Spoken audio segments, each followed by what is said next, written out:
오늘 하나님의 말씀 역대상 10장 8절로 10절 그리고 13절로 14절 이렇게 나눠서 보도록 하겠습니다. 8절부터 제가 읽습니다. 이튿날에 블레셋 사람들이 와서 죽임을 당한 자의 옷을 벗기다가 사울과 그의 아들들이 길보아 산에 엎드려졌음을 보고 곧 사울의 옷을 벗기고 그의 머리와 갑옷을 가져다가 사람을 블레셋 땅 사방에 보내 모든 이방 신전과 그 백성에게 소식을 전하고 사울의 갑옷을 그들의 신전에 두고 그의 머리를 다곤의 신전에 단지라. 13절입니다. 사울이 죽은 것은 여호와께 범죄하였기 때문이라. 그가 여호와의 말씀을 지키지 아니하고 또 신접한 자에게 가르치기를 청하고 여호와께 묻지 아니하였으므로 여호와께서 그를 죽이시고 그 나라를 이새의 아들 다윗에게 넘겨주셨더라. 아멘. 하나님께서 사랑하는 자녀들과 어떤 인생길을 함께 걸어가기를 원하실까?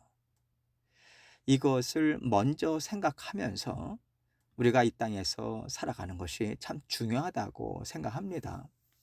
그래야 하나님께서 이걸 기뻐하실까? 지금 하나님께서 나에게 무슨 말씀을 하시는 걸까? 이 일은 어떻게 하는 게 하나님의 생각과 같은 방향일까? 이런 생각을 하게 되거든요. 하나님께서 인도하시고 기뻐하시는 인생을 생각하지 않으면 우리가 어떤 일을 이루거나 받아들일 때 하나님의 뜻이 궁금하지도 않고요. 하나님께 도움을 요청하지도 않게 됩니다. 내 생각대로 내가 상황 판단해서 살게 돼요. 하나님께서 우리에게 생명을 주셔서 살고 있기 때문에 생명의 주인 되신 하나님을 떠나서는 생각할 수도 없고 살아갈 수 없는 것이 내 인생이라는 것을 우리는 굳건히 붙잡아야 됩니다. 이런 믿음으로 살아갈 때 우리의 영만 강건한 게 아니라 우리의 인생도 강건하고 아름다운 열매를 맺을 수가 있어요. 이것이 하나님의 일하시는 원리거든요. 그래서 내가 살아가는 인생이지만 이것은 하나님으로부터 왔고 하나님께서 지금도 다스리고 계시다고 우리가 생각하고요. 항상 하나님과 함께 생각하고 하나님과 동고동락하는 마음으로 인생을 살아가야 감사와 기쁜 마음으로 인생을 마무리할 수 있다고 생각합니다. 이런 생각이 오늘 본문에 나오는 사울 왕을 생각할 때 더 드는 것 같아요. 사울이 왕이 된 후에 그의 인생을 보면 하나님 앞에서조차 왕으로서의 체면을 유지하려고 하나님과 많은 싸움을 하는 것을 볼 수 있어요. 하나님께서 이렇게 해라 말씀을 주시면 하나님의 말씀을 그대로 따라가지 못하고 하나님 그럴 필요가 있겠습니까? 그것보다는 이게 낫겠습니다. 계속 하나님의 뜻과 또 말씀과 부딪혔거든요. 하나님께서 다윗에게 기름을 부어주셨고 왕으로 삼으셨을 때도 이것을 알면서 사울은 하나님의 뜻을 막으려고 애쓰고 애썼어요. 지금 자기가 왕인데 다윗이 새로 왕이 되면 자신이 뭐가 되겠어요? 내 인생 비참해질 거다. 나는 손가락질을 받게 될 거고 웃음거리가 되겠지. 이렇게 비참해지기가 싫어서 하나님의 뜻을 대적해서 다윗을 핍박했잖아요. 이렇게 평생을 발버둥 치고 애를 썼는데 오히려 사울은 자신이 생각한 것보다 더 비참한 마지막 결말을 보게 됐습니다. 그래서 우리도 하나님의 선하신 뜻, 하나님의 주권적인 일하심을 절대 외면해서는 안 된다는 것을 배울 수 있어요. 하나님께서 우리를 사랑하시는 마음, 불쌍히 여기시는 마음은요, 변함이 없습니다. 그래서 언제라도 하나님께 여쭙고 하나님께 도움을 요청하면 실수하고 넘어질 수는 있지만 죄를 범하지는 않을 수 있어요.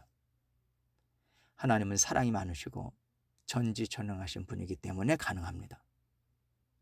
오늘 사울 왕의 마지막 모습을 통해서 하나님께서 우리 각자에게 주시는 마음을 잘 받아 누리기를 원합니다. 오늘 본문 8절을 보겠습니다. 이튿날에 블레셋 사람들이 와서 죽임을 당한 자의 옷을 벗기다가 사울과 그의 아들들이 길보아 산에 엎드려졌음을 보고. 블레셋과 이스라엘이 전쟁을 했잖아요. 사울까지 죽임을 당하고 완전히 대패했습니다. 이 치열한 전쟁이 끝나고 그 이튿날에 블레셋 사람들이 전쟁터에 다시 나온 거예요. 혹시 값나가는 물건들이 있지 않을까? 전리품을 얻으러 왔다가 사울 왕과 그의 아들들이 죽어 있는 것을 발견하죠. 왕과 왕자들의 갑옷이니까 얼마나 값지겠습니까? 전리품으로서 최고의 가치가 있는 거죠. 9절로 10절입니다. 곧 사울의 옷을 벗기고 그의 머리와 갑옷을 가져다가 사람을 블레셋 땅 사방에 보내 모든 이방 신전과 그 백성에게 소식을 전하고 사울의 갑옷을 그들의 신전에 두고 그의 머리를 다곤의 신전에 단지라. 사울 왕의 머리는 잘라서 자신들이 섬기는 다곤 신전에 매달고 사울의 갑옷도 그들이 섬기는 신들의 신전에 갖다 바쳐요. 자신들이 섬기는 신들 앞에서 당신이 이런 승리를 주셨습니다. 당신이 죽인 적국의 왕입니다. 이러면서 우상신에게 영광 돌리는 거죠. 13절로 14절입니다. 사울이 죽은 것은 여호와께 범죄하였기 때문이라 그가 여호와의 말씀을 지키지 아니하고 또 신접한 자에게 가르치기를 청하고 여호와께 묻지 아니하였으므로 여호와께서 그를 죽이시고 그 나라를 이새의 아들 다윗에게 넘겨주셨더라. 하나님께서는 사울의 죽음에 대해서 이것은 하나님의 심판이었다고 말씀하십니다. 사울이 죽은 것은 하나님께 죄를 지었기 때문이고 그 죄는 첫 번째로 여호와의 말씀을 지키지 않은 것이라고 말씀하고 계세요. 대표적인 예가 아말렉을 진멸하라는 하나님의 말씀 그대로를 사울은 지키지 않았죠. 하나님께서 아말렉과 전쟁을 하라고 하신 것은요, 그들의 죄를 심판하기를 원하시는 하나님의 뜻이 있었어요. 그런데 사울은 자신이 원하는 뜻을 이루는 전쟁으로 바꿔버린 거죠. 그러니까 사울이 볼 땐 진멸할 이유가 없거든요. 이것이 하나님 보시기에 불순종이고 이것을 범죄라고 분명하게 말씀하고 있는 것입니다. 그리고 둘째는 신접한 자에게 가르치기를 청한 것이 죄다 이렇게 말씀합니다. 사무엘 선지자가 살아있을 땐 궁금한 게 있거나 마음이 불편할 땐 찾아가서 하나님의 말씀을 듣기라도 하고요. 야단을 맞더라도 마음을 털어놓을 수 있기라도 했었어요. 그런데 사무엘 선지자가 죽고 나니까 속 얘기를 털어놓을 사람도 없고 조언을 들을 사람도 없으니까 누구를 찾아갑니까? 신접한 여인, 귀신을 섬기는 여인을 찾아간 거예요. 지금까지 사울이 하나님을 의지하지 않았고 하나님 말씀을 듣지 않고 살았다는 것을 드러내는 거죠. 하나님께서 자신을 왕으로 세우셨고 모든 일을 이루고 계시다는 것을 아는 자녀가 어떻게 귀신에게 물으러 갈 수 있겠고 귀신에게서 지혜를 빌릴 수가 있겠습니까? 사울에게 하나님을 의지하는 마음이 전혀 없었다는 것을 여실히 드러내는 거죠. 또 세 번째로 여호와께 묻지 않은 것이 죄라고 하십니다. 물론 이 말은요, 하나님께 묻지 않고 귀신을 섬기는 여자를 찾아갔다라고 하는 앞절의 얘기와도 연결이 돼요. 그러나 지금 이 말씀은 이것 한 가지만을 얘기하는 게 아니라 사울 왕의 지속된 죄를 말씀하는 겁니다. 하나님께서 다윗을 왕으로 세우셨잖아요. 이것을 안다면 어떻게든지 하나님의 뜻에 순종하고자 애쓰는 자신과의 싸움이 있었어야 하거든요.